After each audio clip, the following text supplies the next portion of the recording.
Guten Tag, bonjour à tous. C'est avec un grand plaisir que je vous retrouve sur Mosaïque et TV8 pour un nouveau numéro de Graines Sanlos, le dernier de l'année. Depuis maintenant 2 saisons, nous vous embarquons chaque mois à la découverte des innombrables facettes qui font notre région transfrontalière. Pour se quitter en beauté, nous enjambons une nouvelle fois la frontière en enregistrant cette émission au sein du parc archéologique européen de Bliesbruck-Rheinheim, à cheval entre Moselle et Sarre. Avant de retrouver Jean-Paul Petit, le directeur de ce site exceptionnel, nous découvrirons comment l'Eurodistrict entend étendre le bilinguisme grâce à un projet de crèche transfrontalière. Si la frontière n'existe pour ainsi dire plus, nos différentes législations sèment parfois le trouble, comme lors d'un trajet de taxi entre l'Allemagne et la France. Quoi de mieux qu'un peu de musique pour rapprocher les peuples? Lancée en France il y a 35 ans, la fête de la musique a su s'exporter et fait depuis plusieurs années le bonheur des mélomanes sarrois. Pour finir, à la veille des vacances scolaires, place au tourisme avec la Saarlandcard, un sésame parfait pour découvrir la Sarre, mais aussi le musée de la mine de Petite-Rosselle, très apprécié des visiteurs allemands. Commençons donc cette émission en revenant à nos premières années. Pour s'approprier la langue du voisin, on le sait, mieux vaut commencer dès le plus jeune âge. Un éveil qui pourrait débuter dès la crèche. Les membres de l'Eurodistrict viennent en effet de déposer une demande de subvention à l'Union européenne pour construire 2 structures d'accueil transfrontalières franco-allemandes, un projet qui n'en est qu'à ses prémices, mais que ses élus espèrent bien mener à terme.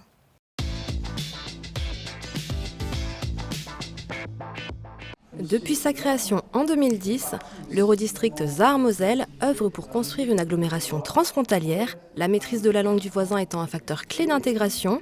Les membres de l'Eurodistrict entendent la cultiver dès le plus jeune âge. Ils ont donc monté le projet Babylingua, qui vise à construire 2 crèches transfrontalières franco-allemandes. Elle serait construite à Brebach, donc ce qui représente 10 minutes, un quart d'heure de déplacement entre Brebach et Groß-Biedersdorf, et la même chose en Allemagne. La deuxième crèche serait construite donc par la ville de l'hôpital et la ville de Völklingen, mais c'est celle où, disons, l'avenir paraît moins assuré pour le moment, semble-t-il, puisque la ville de Völklingen n'a pas délibéré encore sur ce point. D'un montant évalué à 5 337 000 €, cet ambitieux projet transfrontalier répond en tout point aux critères du programme Interreg. Les élus de l'Eurodistrict ont donc déposé le 30 mai dernier une demande de financement à hauteur de 43% à l'Union européenne. Il est sûr que là, il y a encore un gros travail à faire au niveau de la législation, puisque les législations ne sont pas forcément identiques en France et en Allemagne. En effet, la notion même de place de crèche est différente dans nos 2 pays. En France, plusieurs enfants peuvent occuper une même place, alors que cette dernière est réservée à un seul en Allemagne. Un long travail de concertation et de coordination sera donc nécessaire, mais tous les partenaires se retrouvent déjà autour du même objectif. L'intérêt également que l'on peut voir, c'est de favoriser la cohésion sociale et de mieux connaître la culture du voisin. Dans ce type de crèche, on sait bien que les pédagogies en France et en Allemagne sont différentes. Et bien là, il faudra trouver en tout cas un moyen terme qui permette de développer une pédagogie qui réponde aux besoins des deux nationalités. Pour cela, la future équipe pédagogique pourrait s'inspirer de la Deutsche Französische Krippe de Strasbourg, dont le projet éducatif est fondé sur la pédagogie ouverte.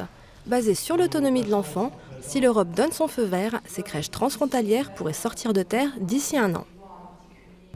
Preuve qu'il est possible de s'entendre et d'associer nos forces, le parc archéologique où nous nous trouvons est géré conjointement depuis 1999 par le conseil départemental de la Moselle et la Sarre.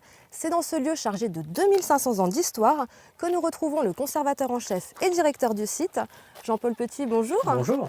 Alors nous ne sommes pas les premiers à fouler ce sol, puisque les nombreuses fouilles que vous avez réalisées ici témoignent d'une occupation il y a plus de 10 000 ans. Pour ceux qui n'ont pas encore eu la chance de le visiter, présentez-nous ces vestiges gallo-romains. Voilà, donc ici dans la vallée de la Blies, entre Bliesbruck et Rheinheim, donc on a un site qui est occupé depuis très longtemps, avec deux périodes importantes, donc l'époque gauloise. Le visiteur peut admirer aujourd'hui la reconstitution de la tombe princière de Rheinheim, la dame de Rheinheim, et puis l'époque romaine, où on a une petite ville à Bliesbruck, qui cohabite avec une grande villa qui se trouve à Rheinheim, au-delà de la frontière. Et nous marchons ici aujourd'hui parmi les vestiges de ces maisons qui étaient ici le long de la route de la voie romaine principale. Notre émission, là vous parliez de Bliesbruck et Rheinheim, parce que le site est à cheval sur les 2 villes. Comment ça se passe au quotidien ? entre les Français et les Allemands? Alors au quotidien, c'est très simple. Les deux collectivités qui gèrent le site ont signé une convention de collaboration et les deux équipes travaillent sur de nombreux aspects communs. Donc, par exemple, l'ouverture de la saison, l'accueil des visiteurs, l'organisation de manifestations communes. Il y a des travaux qui sont également faits en commun. Et l'idée, en fait, c'est de tendre vers une structure juridique commune, donc de mettre ensemble les deux parties du parc et de mettre en place une gouvernance commune qui aura donc en charge de mettre en valeur ce patrimoine commun à nos deux pays qui existait bien avant l'installation de la frontière. Justement, symbole de cette coopération, en 2016, vous avez inauguré un nouveau pavillon, pile sur la frontière. Expliquez-nous. Alors ce pavillon qui est établi sur la frontière, il raconte en fait l'histoire du parc, qui est une histoire extraordinaire, parce que le parc n'existerait sans doute pas sans la frontière ici. Et les premiers archéologues qui ont fouillé ici ont essayé de mettre en valeur ces vestiges, de sensibiliser les deux collectivités à ce patrimoine commun.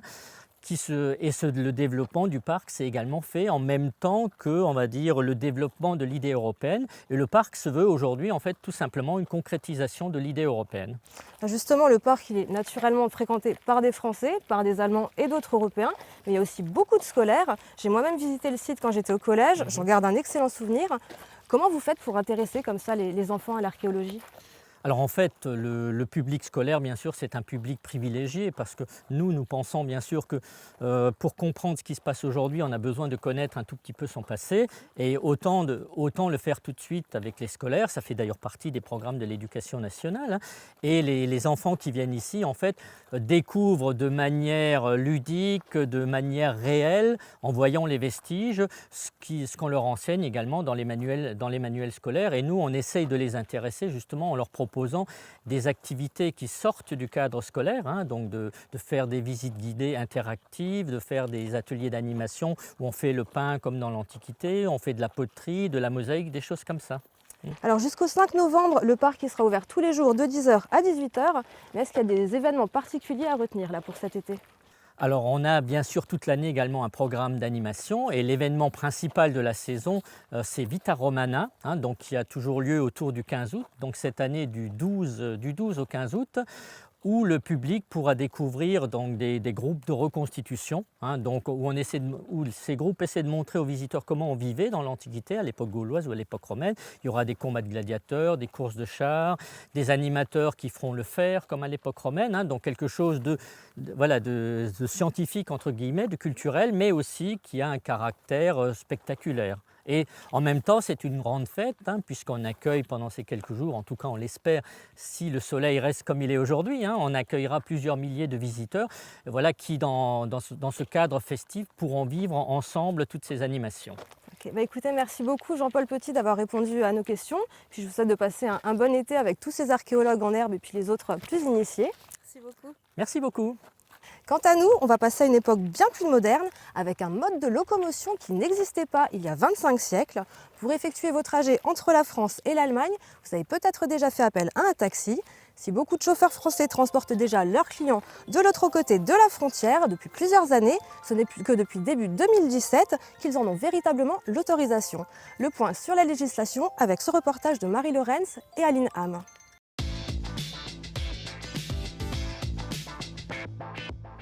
France-Allemagne en taxi, c'est possible depuis janvier 2017. Même si la plupart des chauffeurs de taxi le faisaient déjà avant, emmener ou aller chercher un client de l'autre côté de la frontière, c'était interdit. Heureusement pour eux, à ce niveau-là, la police était tolérante et ils ont toujours pu effectuer ces trajets sans souci. Enfin, jusqu'à il y a 2 ans. Côté de Spicheren, des taxis allemands qui venaient chercher des gens qui les avaient réservés pour un retour de restaurant, et qui ont donc été contrôlés par les forces de l'ordre françaises qui leur ont causé des soucis. C'est suite à cet incident qu'a été mis en place un accord entre les préfectures de Moselle, du Bas-Rhin et le Land de Sarre. Il autorise les chauffeurs de taxi à déposer les clients en Allemagne, mais uniquement sur réservation. Quant aux tarifs, ils n'augmentent pas quand on passe la frontière. Ils restent ceux définis par la préfecture du département. En Allemagne, en revanche, la tarification n'est pas la même. Le prix de la prise en charge est plus élevé et le tarif au kilomètre augmente une fois la barre des 10 km passée. Exemple concret, pour un trajet Sarreguemines-Sarrebruck de 20 km, Vous payerez 36,70 € avec un taxi français et 39,50 € en prenant un taxi allemand. Si le souci du passage de la frontière a été réglé, il reste tout de même un problème. La nouvelle législation nous impose depuis quelques années les nouveaux panneaux lumineux qui sont très voyants en vert et en rouge. Et avec ces panneaux, quand nous circulons surtout de nuit en Allemagne, nous avons parfois des problèmes. J'ai moi-même été déjà arrêté par la Polizei. La lumière rouge sur les véhicules ne serait pas autorisée vers l'avant du véhicule. Ce serait une loi européenne qui interdit des lumières rouges à l'avant du véhicule. C'est un malentendu qui reste problématique pour les chauffeurs de taxi français qui ne font pourtant que se conformer à la législation française. S'il y a bien un sujet vers lequel les préfectures doivent se pencher désormais, c'est celui-là. Encore un exemple de non-harmonisation européenne. Ça n'a pas pu vous échapper et au pire les accords de guitare, fanfare ou autres concerts vous l'ont rappelé. Le 21 juin, de nombreuses communes ont célébré la fête de la musique. Instaurée en France en 1982 par Jack Lang, alors ministre de la Culture, elle est aujourd'hui fêtée dans plus de 120 pays, dont l'Allemagne. Depuis maintenant 7 ans, la ville de Saarbrück s'est jointe à la fête et elle voit les choses en grand. Un reportage de Marie Lorenz.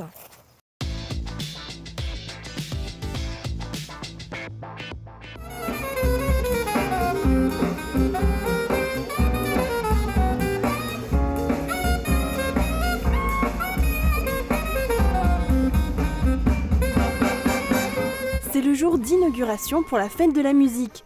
Non pas en France, mais de l'autre côté de la frontière, à Saarbrück.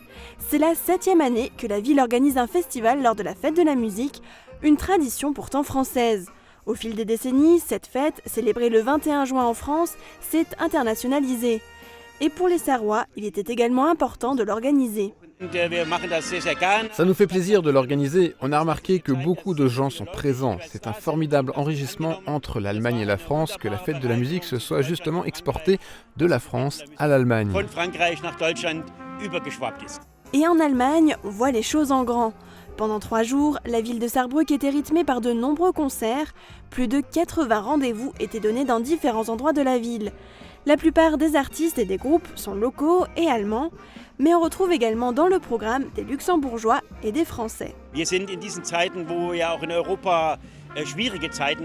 On est dans une période dans laquelle l'Europe rencontre des difficultés. On est très content de mener des projets avec la France, de travailler avec Sarreguemines et Forbach, et ça doit rester comme ça, que les Lorrains et les Sarrois viennent ensemble, restent ensemble. C'est grâce à ces événements culturels que c'est possible, et ça nous fait très plaisir. Le public est constitué en grande partie par des Allemands, mais au fait, est-ce qu'ils connaissent l'origine de la fête de la musique? Certains Sarrois ont trouvé la réponse.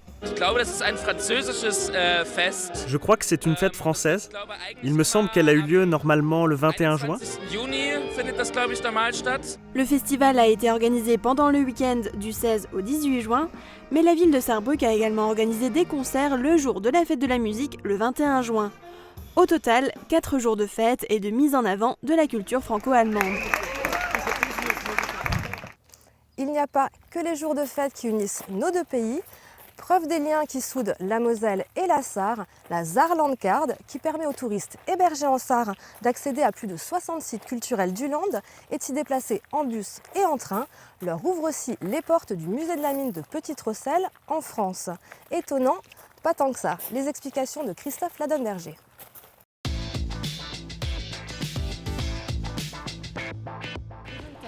Envie de découvrir des sites touristiques, insolites ou de repos, en Sarre et au-delà de ses frontières, un city break ou une escapade jardin, détente ou sensation forte, patrimoine industriel ou croisière, plus besoin de choisir, profitez de la Saarlandcard pour découvrir pleinement la Sarre dans toute sa diversité. Un sésame gratuit mis en place par le Tourismus Central Saarland. Nous avions avant une autre carte qui s'appelait la Freizeitkarte. C'était une carte qui pouvait être achetée. C'était donc un sésame malin que les habitants ou les touristes pouvaient acheter et ensuite rentrer dans des sites différents dans toute la région. Et on s'est rendu compte qu'il y avait aussi une autre demande plutôt de la part des touristes. Et c'est ainsi qu'est né ce projet. Et les hébergeurs y participent et offrent ainsi aux touristes, aux personnes qui dorment, qui ont une nuit dans un hôtel, dans une location, cette carte qui leur permet d'aller gratuitement dans les sites de notre région. Il y a une soixantaine de sites dans toute la région, c'est-à-dire en Sarre, au Luxembourg et 2 partenaires en Moselle. Et en plus de ça, ce qui est aussi intéressant, c'est qu'il est possible d'utiliser les transports publics gratuitement en Sarre. Pour ce qui est du côté de tous ces sites, ce sont des sites un peu insolites, de repos, de loisirs ou peut-être de culture. La Saarlandcard vous permet donc d'accéder gratuitement à plus de 60 sites touristiques et culturels et de vous déplacer gratuitement en bus et en train dans toute la Sarre. Particularité, le parc Explore Wendel est un des 2 sites français avec la visite de la ville de Metz. On fait partie des 2 sites touristiques de référence dans la Saarlandcard. Le site de Petite-Rosselle étant celui qui est le plus proche de la frontière allemande. Et puis au niveau du public, on accueille quand même beaucoup d'Allemands et on pense que c'est quand même très intéressant de pouvoir proposer ce complément de visite aux personnes qui sont en vacances sur place, qui ne connaissent pas forcément la mine et l'univers de la région, puisqu'on propose quelque chose qui est quand même assez atypique au niveau du musée et que notre histoire régionale, elle se cale aussi avec l'histoire de la Sarre. Sur le site www.card.saarland, vous retrouverez toutes les informations nécessaires à l'utilisation de cette carte, ainsi que les hébergeurs participants. Bonnes vacances! Le mot de la fin m'a été piqué, mais à mon tour, je vous souhaite de passer de bonnes vacances. J'espère que tout au long de l'année, nos différents reportages vous auront insufflé quelques idées de sortie pour profiter toujours plus de notre belle région.